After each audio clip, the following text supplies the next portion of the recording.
So I would like to think that over the course of the last 30 odd days now, which is how far we've been kicking about, we brought you some of the prettier park-ups, but just so you are aware, they are not all, you know, Instagrammable places. So this is the one we were at last night, but the hot streak continues, 4 nights, no EHU. So because we haven't got any EHU, this Jackery solar panel here has been worth its weight in gold. It's becoming a permanent fixture now. As soon as it comes light in the morning, it's like, right, let's get up, let's start catching solar as quickly as we can. So we went and did the Cabo de Roca yesterday, which is the most westerly point on the whole of continental Europe.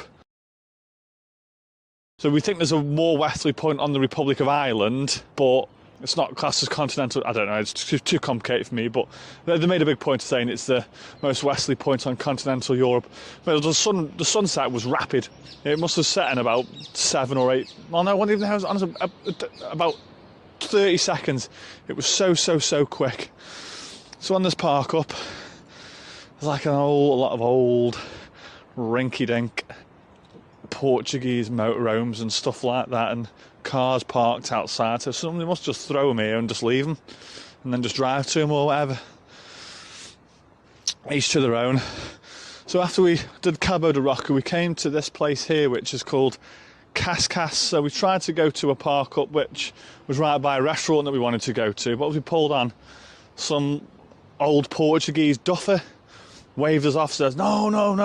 Even though I'm parked for nights, about a week ago someone had said that the guy was really friendly. It wasn't. It was a job's worth. So we had to then try and find somewhere else, and the one place close to it was just off the street, and I always feel a bit dodgy about putting the pop top up on the street. So then we managed to find this one, which, as you can see, is on quite a bit of a slope, but we got the chocks out. First time I've ever used chocks. You just drive onto them. I thought it was going to be more complicated than that. To be fair, somebody said it was a bit creepy at night. It does look a bit creepy at night, to be fair. But we, I say we went out for some food, came back, just slept really well. It was very quiet. It was a good night.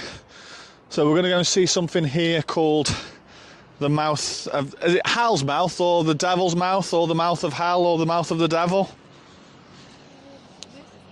Mouth of Hell. So we're going to go and see that, and then we're going to do a big, is that, yeah, something like that, Mouth of Fire, Fire Mouth, something like that. So we're going to do a big drive south today because we're a little bit behind schedule, so we're going to try and get a bit ahead, and we're going to head down to the Algarve. So apparently it's absolutely rammed down there. I think I read somewhere that every German and Dutch person is down there at the moment, but we won't go in the heavily populated areas too much. We might nip in for a day or whatever, see what it's all about, but we won't be spending too much time in there. I'd rather go and try and find some cool free ones again. I'd like to try and find somewhere where there's a lake so I can try and do a bit of lure fishing if we can. If we can. Just depends, doesn't it? And then after that, it's not long left in Portugal then. We're talking about sort of coming out into Seville area and all that sort of stuff. So soon got through Portugal. It's had its highs and its lows. More highs than lows. We had that first couple of days in Braga, which were an absolute nightmare. But since then, it's been amazing. I've loved it. In fact, it's been very good. The drivers are mental. Roads are good. Drivers are mental. Before we set off from Cascais, we're coming to a place called the Devil's Mouth. Hell's Mouth. Overwashed goodness. He doesn't like the wind in his face, does he? So this is Roca de Inferno, which roughly translates in Portuguese to the mouth of hell. Hell's Mouth. Hell's Mouth. Culture vulture.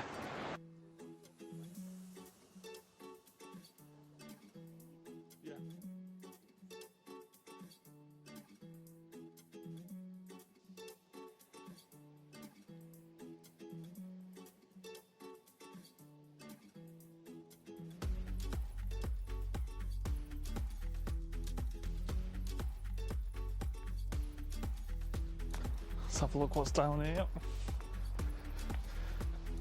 It's been such a cool place, Portugal has. I think probably as we move further south now and make our way down to at Albufeira, Faro, Laos. I think we'll probably start to see less cool stuff, I think. Maybe not, I might be prejudging it, but the more touristy places tend to be less sort of rugged.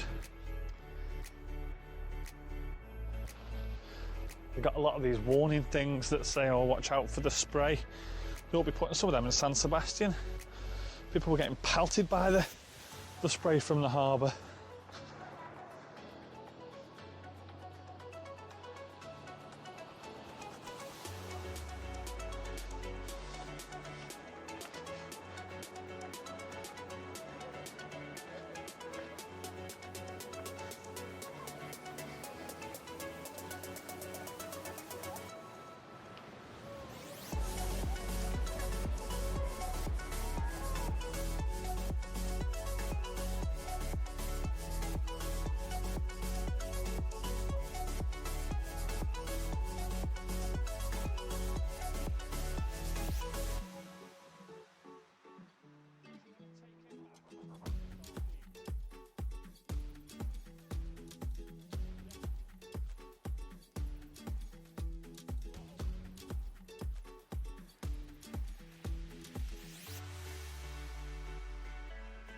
Try and get down to sea level.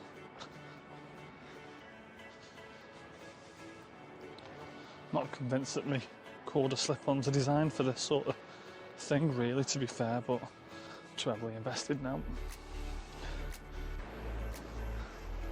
can see more danger around there, lead around there.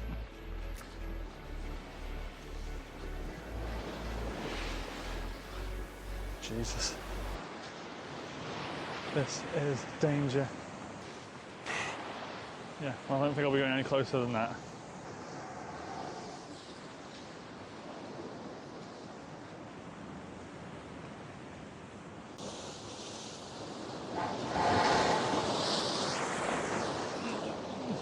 Yeah, that's enough of that. Yeah, no thank you. Absolutely not. That's... Jesus, that messed me up, that.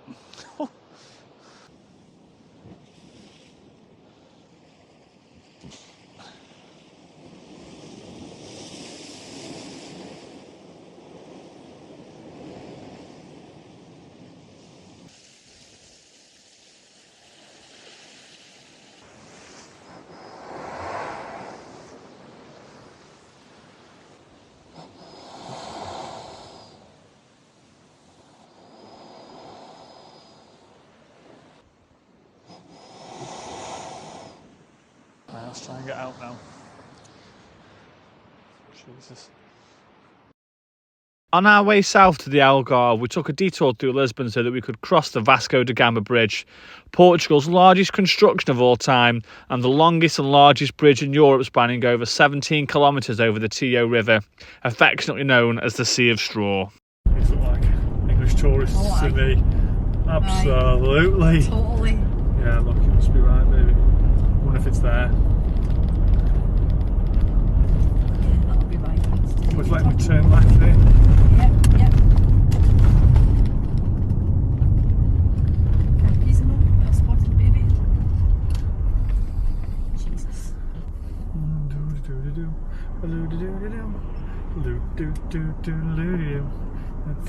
After this, what you win? Aye. Aye, because he's turning. And whilst we're in Albufeira, we were issued with a weather warning. And the south of Portugal to call an extreme coastal event, which for me and you means it was really bloody windy.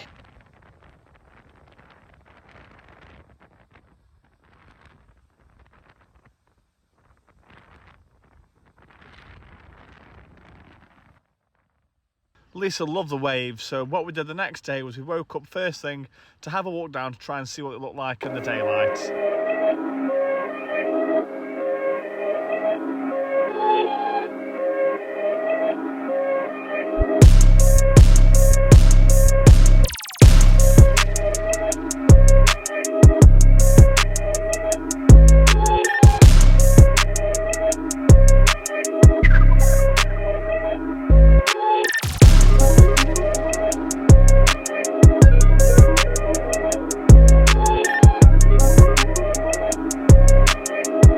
making our way now back to the campsite. We've had another day in Albufeira being tourists. It's been a nice day today weather-wise. First nice day we've had in a little while. Those days have been dead windy and stuff like that. I think this is the main square. The place is absolutely heaving in the summertime.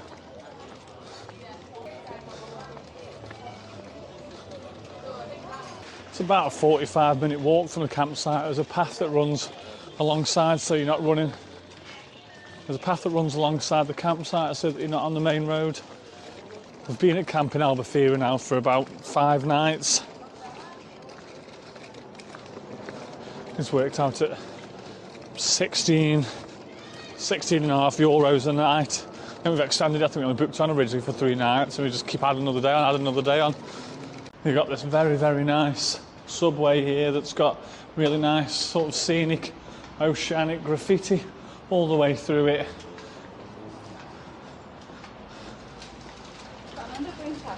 What? Subway. Well, what's the difference? Somewhere would you go on a train underground? No.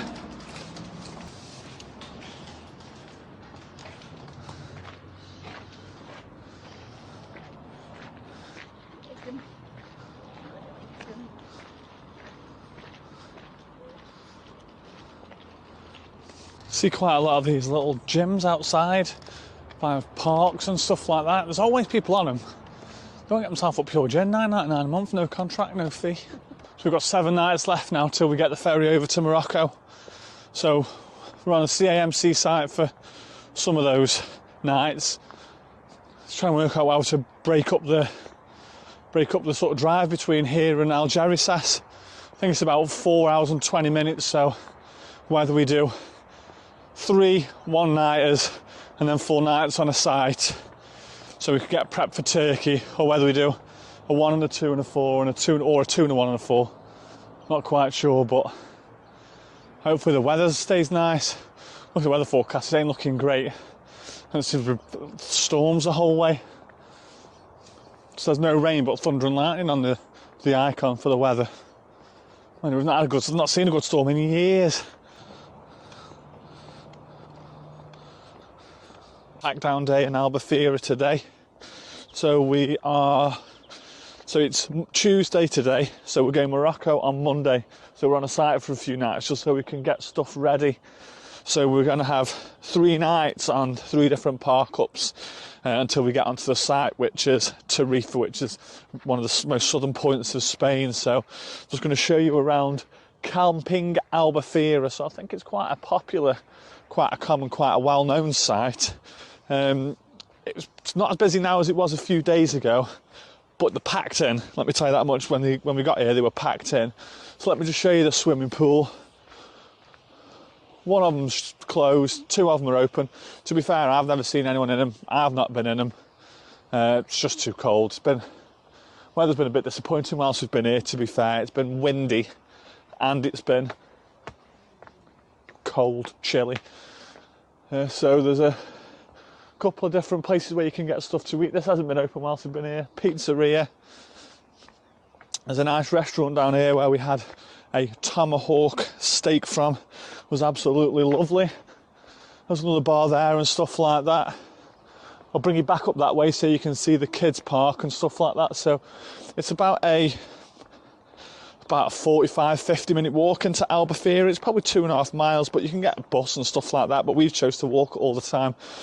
There's a path that runs alongside the campsite, so you're not walking on main roads or anything like that. It's along like a nice path and stuff like that, so it's a relatively pleasant walk. And if you go under the subway and stuff like that, it's pretty flat rather than going along the road, going up the hill, down the hill, and all that sort of stuff.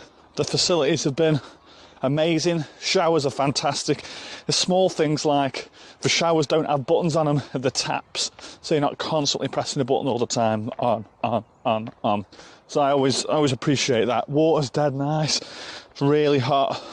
It's never cold. That's fantastic. Here's the park for the weans.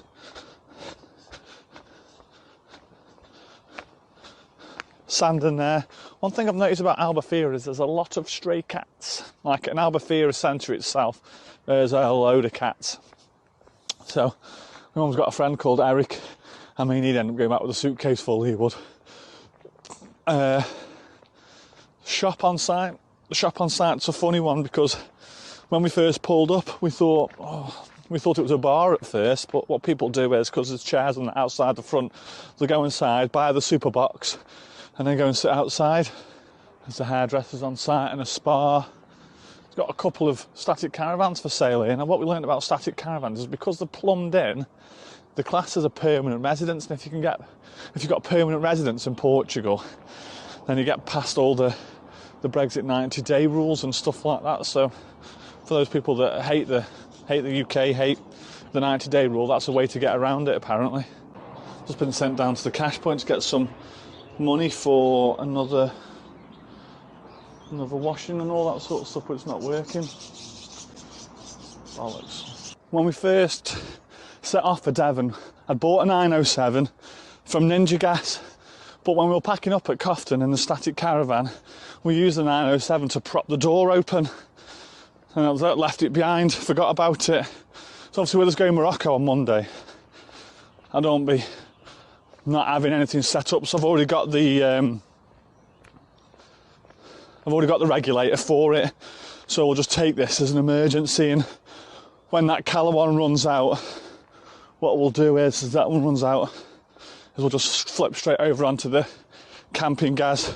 And I might even do it before we go and just take the hit on whatever's left in that cala gas, because seldom do we use it really. All the cooking that we do a lot of the time is just on the Kadak. We use the one on the hob and the camper mainly for boiling the kettle. Boils the kettle rapid. When we got here on the day that we arrived, they said, don't park closer than 3 metres to anyone, and just park where you want basically. There's two areas where camping cars, what they call, can park up here. But it was an absolute free-for-all. We have like lanes and alleyways where campers can park, and they were just in all sorts of funny angles. We paid for an awning. No way we were ever getting an awning up. It's madness. I say it's considerably quieter now, whether a lot of people have moved because it's half term this week for part of the UK. The 907 cost me €60.50 for a full bottle, full gas, new bottle. It's probably 50 quid. You're not paying far off that for a new bottle in the UK. Play a lot of bowls there every day, turn up and have a tournament. The supermarket on site's really good. We found two things there that I've not managed to find in the whole time that we've been in Europe, and that was juice, some squash, but it was £3 for a bottle, so I'm rationing it, and also some proper English bacon, which has been very, very nice. So I was chuffed with that. Just off site as well, there's another couple of supermarkets. The one I'm just about to go to now is it's called Pingo Doce or something like that. So we're going to go cash point, get some cash out so we can do a quick wash before we head off today. Really like this site, to be fair. The weather was nice, it'd be fantastic. But like I say, I can imagine, especially up in the rows where we are, it being sardines in the summertime. Like literally everyone jam-packed in. So like I said, just when you turn out the front of the campsite, there's like this path here, and this path pretty much takes you right the way down into the top of Albufeira. So like I say, as you can see, it is quite a busy road there, but with this, you don't have to worry about anything like that. You just keep following it over a couple of roads, always zebra crossings, and then you sort of follow it around. You go under the subway that's got the cool drawings and paintings inside, and like I say, literally then you are at the top of Albufeira.